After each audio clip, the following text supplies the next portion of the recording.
Welcome to the next episode of Trade Talk with Alachua Home Pros. Today we are here with Lamar from Property Services. Welcome.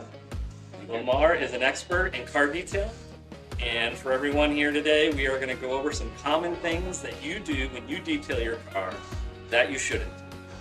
So, give me a little bit. How'd you get into this? Well, I think as a guy, or for women as well, just being a car enthusiast always struck me as an interest in having, and whether it's antique hot rod cars or newer shiny type of models, I've always been interested in keeping vehicles shiny and clean and working on them in different ways. So the Florida sun is intense, right? It really. So how often, in our terms, should we be out there detailing? Well, so yes. Ray, you mentioned summer in Florida, the summer heat, and of course we have, as many people would know, wet and dry season. Yeah. Really. So we're avoiding some of those colder seasons. And then pollen season. And don't forget love bug season. So you ask, it's a good question, how often should you be cleaning cars? It's going to be personal preference. Me being in that sort of trade business and maybe a little more OCD than someone else, I'm washing mine as soon as I see dirt on it and I can't take it anymore. But for me, that's like monthly, not twice a month, depending if it's going to rain and so forth. But yeah, with that heat in mind,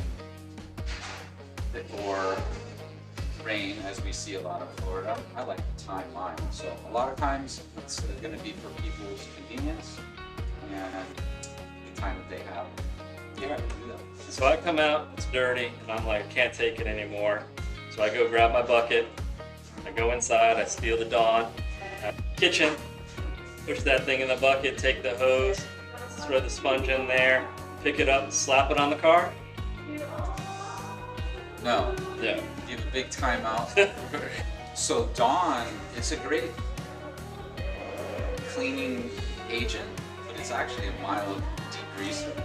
Okay. So it's great around the house, along with other things like vinegar and even rubbing alcohol. But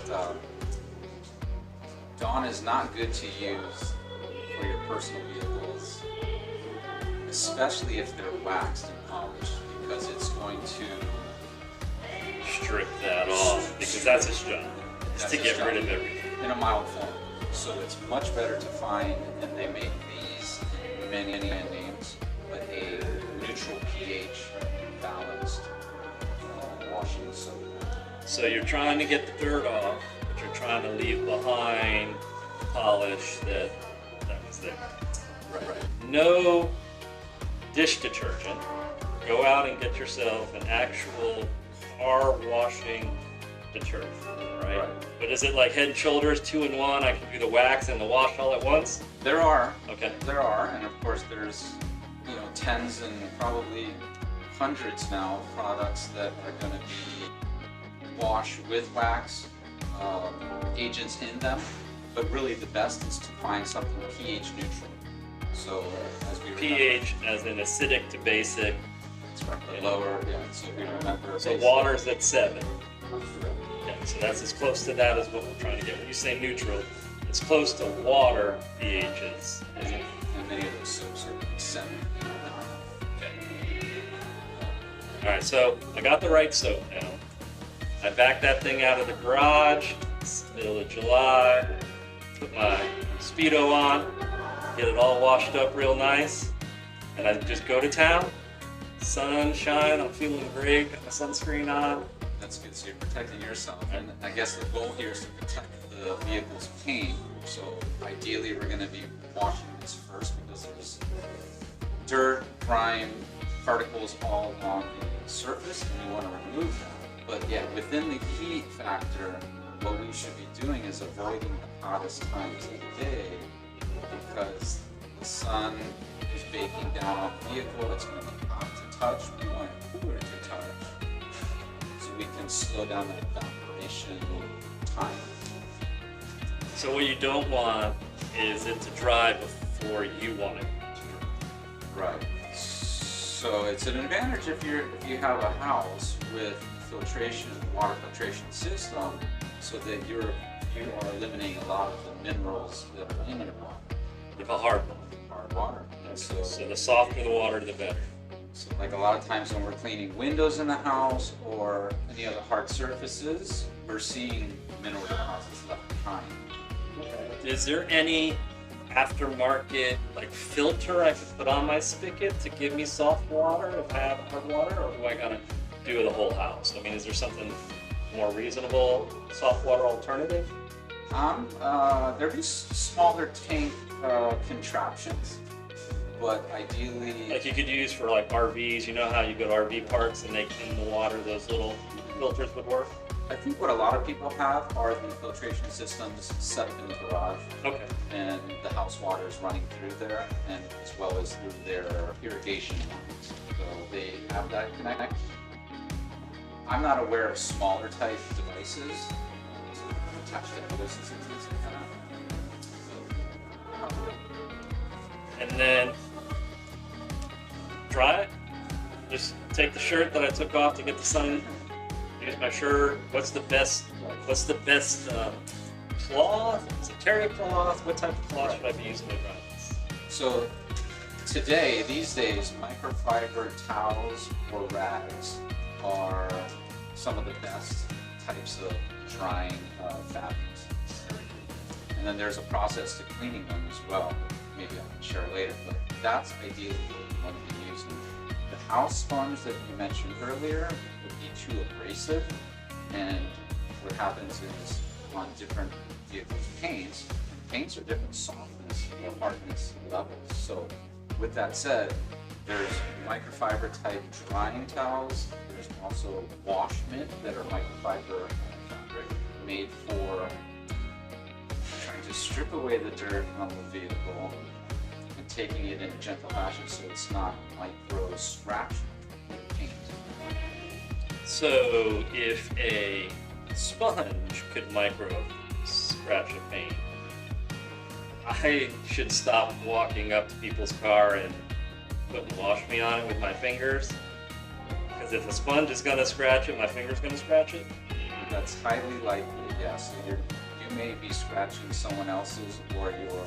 I apologize to all the dirty vehicles I have walked by. No, I don't do that. Yeah, to add on to that, so there's a technique or common phrase in the auto detailing business, and it's a two-bucket wash method. The whole point is that one bucket is used for a wash mitt or towels that are being mechanically decontaminating the vehicle, in other words, wiping off the dirt, and then the other bucket is used to rinse as much of those dirt particles off. You essentially could have a one bucket method and put all of your clean microfiber wash mitts or rags in there, and as you use each one, you could then just discard it into a dirty bucket towel. So a single bucket though, if I don't have that, I'm literally taking the dirt I just washed off and I put it right back on a different part of the car as I'm Exactly. And to add on to that, what I try to educate my clients with, there are those corner store, corner gas station hand washes. Imagine the rags and the chamois, or the old type chamois, or microfiber mitts they're using on everyone's vehicles over and over throughout the day. So you likely could be scratching other vehicles if there are dirt particles contained in them. All right, so no dish soap, no wash me on the vehicle. Keep it out of direct sunlight, hottest parts of the day. That's what I want to do there. What if I have time to get it stripped down and washed, but I don't have time to polish or wax it? Is that okay? Can I just wash it every week and then decide to wax it 6 months intervals or what? Of course. So again, back to that personal preference. I also try to educate clients that the vehicle's paint, whether it's an RV, boat, motorcycle, car, it's like the skin that we have on our body. we often protect ourselves with sunscreen. So the wax and the polish is like that acting sunscreen on your paint. Now you can wash it, removing the dirt, which is great, and then without the time, whether it's a quick spray wax or a greater amount of time you use to buff on wax and off. It just comes to personal preference of how you want to protect your vehicle. So is there a test I can do, or is it just more of a, like, if it's not beading when it rains anymore, that's an obvious sign. But is there something before that gives me and I really need to make time this weekend and get a coat of wax? Right. Another term that should be shared is hydrophobic properties. Right? So to repel water, have the water running off, beating off, as opposed to sheeting off flat areas. Sheeting off would be like water off a roof. Right. The beating off, the waxes and polishes are having the water be cohesive, and so those beads can act as running off any of the dirt particles that might get off in the rain or in the air, things like that. So yes, your question was, how do you know? Usually you can see the beading factor on a vehicle's paint as opposed to sheeting off a flat runoff type of management. And do you have to pay extra attention to like the roof or any of the flat surfaces more than the sides? Well, yes. So your hoods, the top roof, obviously exposed to direct sunlight, more direct sunlight, so those are a little bit more exposed as opposed to the sides, the doors, back trim areas, the bottom half. And then the last, just mentioned the bottom half. What about the rims and tires? Right. So with the rims, a lot of what we see as being dirty are a collection of the brake dust from the wearing away of the brake pads, and being the tires lowest to the ground, they're actually probably going to accumulate towards the bottom half of the vehicle more of the dirt you're driving around the road, whether it's that, say, industrial pollutants, a lot of brake dust or rail dust, if there's railroads in the area, you see that a lot. Then you have just the pollution in the air, diesel fuel, driving up and down the highways, there's trucks. Right. All that is a collection. So yes, the undercarriage gets abused. We don't see it in our Florida seasons because we're not driving around in snowy conditions with snow. Particularly those places you want to clean undercarriage at all.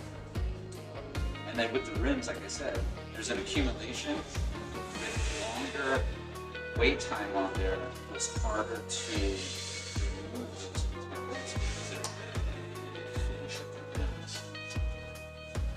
All right, so there's 4 or 5, maybe not mistakes, but things we were brought up with, things that we were taught that as a professional, you would say there's a better one.